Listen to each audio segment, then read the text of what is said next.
Hello everyone and welcome to the channel. So the video is coming after a very long time since I have started my own job at the company here in Newcastle, and that's something what I want to talk in this video that have I been able to get a skilled worker visa. The answer to that is yes. I have now formally received my skilled worker visa and it's a really great news for my audience. So that's why I'm making this video where I want to detail you what was the step-by-step process in order to get a skilled worker visa. Now people who don't know about skilled worker visa, so once you're on your student visa, you've got a limited time to stay which will be around 1 year. Then after that 1 year you need to switch to some kind of visa to extend your stay. So either you can go for post-study work visa which everyone gets, or otherwise the best option is to get a skilled worker visa where you need a sponsorship from the company. So well, everyone will be able to get a post-study work visa, but the aim of post-study work visa is ultimately for you to get the skilled worker visa. So I've been able to get the skilled worker visa with the help of the company where I've been able to get the job. So first of all, I'll just start with what was the timeline of this full process. So basically, like on 21st of June, I was able to receive the offer from the company here in the Newcastle where I'm currently working, and where they were like willing to sponsor me. Then on 21st of July we started our application. And also since you got the job from the company, you might be thinking that do you need to pay the application fee? Who will be doing the application? Do you need to do your on your own behalf, or will the company will be helping you or not? So the answer for this is it depends upon the company. But in case of my company did everything. So basically the company had one of the immigration advisors, or immigration company which it was working with. So I was like in touch with that immigration company, and basically company paid everything, okay, XYZ thing. So this is something everyone asked me, like, who is paying for all these things. The company has paid everything. So well, now you know that I'm in touch with the immigration consultant, and on 21st of July we started our application. By application I mean that, okay, so they will be applying everything on my behalf. So the email address will be the immigration advisor whom you're working with. It will be their address, but you'll be going to the UKVI website and they'll be asking your personal information. So that's the application form which you need to fulfill yourself. You need to start writing your name, what's your first name, what's your last name, and you need to mention about your passport. Then you need to mention about any Aadhaar card if you've got in India, any other kind of identity proof. But I think the main thing in the application is your residence proof. And the residence proof, they request it for minimum of 2 years if you do apply for the skilled worker visa. For the last 2 years where you have stayed, they'll be asking you about the address where you have stayed. So make sure you know where you have been staying, okay, for the last 2 years, like when you do the skilled worker visa application. I think apart from this, it was really very general. It was like very very general questions apart from that in the application.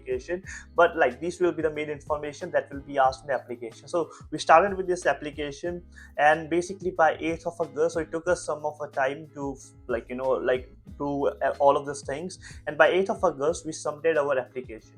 So once we had submitted our application, the next step was to actually book a biometric appointment. Again, my immigration advisor was helping me out, so they booked the biometric from their own site. So we got the biometric appointment date on 31st of August. So we applied on 8th of August, but we got a biometric on 31st of August. So you can think about, well, this so basically for the biometric thing is really in high demand. So it takes like around 20 days.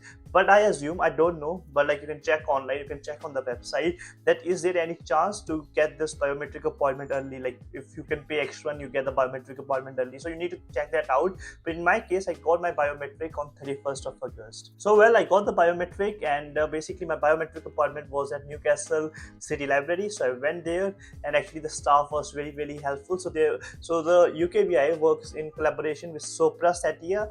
I don't know if I'm saying it right. I'll put the name over here. So that was a company who do all this biometric things. So you'll be going there, and on the appointment, I think you need to take your passport, you need to take your current BRP, you need to take the consent form. Now what is this consent form? This is something new you have heard. So if you're applying like with the help of, let's say, immigration advisor, like someone else is applying on your behalf, then you need to fulfill a consent form where you give that person the right, well, the other person can apply on my behalf. So you need that consent form. These were the 3 documents which I took to the appointment. So I went over there, and well, I submitted my passport, I did my BRP and everything. They scanned it, they put in my application. Then they will be requesting your fingerprints. So make sure that your hands are fully clean so that there's like no kind of contamination. Then they will take a photograph, so make sure you're well dressed, and I think a signature. So another thing will be signature. So these are the three things which will be the scanned things which the person will be taking from you. So once you've done that biometric thing, I think it will just take you around 15 minutes. Now the another point is that my biometric appointment was at 12 o'clock, but I went bit early, like 11:30, and these people are really flexible, so they took me in 11:30, and by 12 o'clock I was done with all the stuff. So like this is another thing which I just wanted to add on, because like a lot of people will be applying for the skilled worker visa, so I want to make this video informative for them. So well, done with biometric. And the good thing was that my immigration advisor applied on the super priority service. So like if you apply on the normal service, it can take a lot of time for the decision to come. So that's why otherwise you can go for priority service. For priority services takes 5 working days, but we went for the super priority service, which means that your decision will be out by the next working day, 24 hours to 48 hours after the biometric appointment. So I went at, let's say, 12 o'clock. So next day 12 o'clock until like next 48 hours I'll be able to get my decision, and that's exactly what happened. So this biometric was on Wednesday at 12 o'clock, and I was able to get my decision on Friday essentially. But if you don't get the decision, don't get worried. Maybe sometime it can take like a bit longer time for it to process. Some of time maybe they request for another additional document, so just be prepared that it might take a bit longer. But for me, everything was straightforwardly clear, everything was over there. So essentially for me, I was able to get my skilled worker visa within 48 hours on the Friday, and it was really a very good time for me. Like this is something which I have been thinking about, like since I landed in the UK, will I be able to get the job of my own interest? Like, you know, this like visa things are different, but I think what's the main thing over here is a job. You need to get the right job in the very first place where you're genuinely interested in. So I've been able to get this job, like it's a permanent job, and the visa will be for next 5 years. And for information sake, so after 5 years you can essentially apply for your permanent residency in the UK. So like this is a benefit of the skilled worker visa. But yes, the main point which I'm trying to pinpoint over here is that make sure the job, like where you're getting the skilled worker visa, make sure that job is something of your own interest, something which you have maybe studied in your university. For example, I did my chemistry degree, so right now I'm working as a scientist within the company here in the Newcastle. So this field is very much like my own field, like that's why I came here in the UK. It's not something completely different or something like that.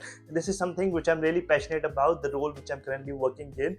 And essentially I'm working here for the Ariel brand. You might have heard about, you might have used the products of Ariel. So I'm working with the Ariel brand in the product research team. So for anyone if you're interested, and yeah, so there will be a lot of visits for me going to India and, you know, like exploring the what all consumers do, how do they use Ariel product. So well, I'm working as a scientist at the moment. So well, this is a really exciting news which I really wanted to share with my audience. And apart from this, like this is what it is. So I know I had my PhD in my hand and this job, so you know that I've been able to go for this job. And apart from this, you know, like I won't be able to make a lot of videos on this channel, maybe 1 video a week, maybe maximum of 2 videos a week.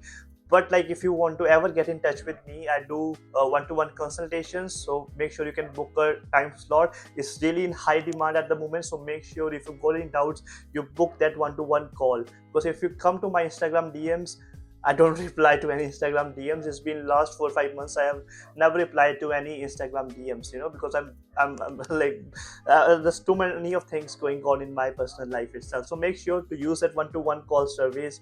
And also for Instagram, we are making some very exciting reels about Newcastle, informative reels. So make sure you also follow me on the Instagram for the content, not for me to ask something. Okay, so make sure you do that. And apart from this, yeah, make sure to like the video. I hope it was informative and helpful. And thanks to everyone, by the way, for supporting me all the way from my student life to this professional life. Cheers. Bye bye.